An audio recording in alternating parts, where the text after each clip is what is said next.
final entry in the Leatherman Black Oxide series for now is for the fuse.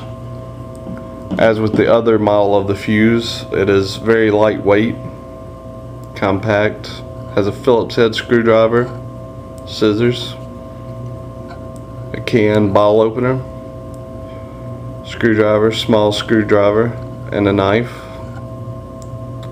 nail nose pliers, wire crimper, regular pliers, wire cutter, hard wire cutter. As with all the Black Oxide tools, it's good for military and law enforcement because of its finish. It doesn't stick out and it's low maintenance. And as mentioned in previous presentations, we don't recommend engraving on the Black Oxide tools. They'll be more subdued and harder to see. And if you're interested in this knife, just check leathermanstore.com for ordering information.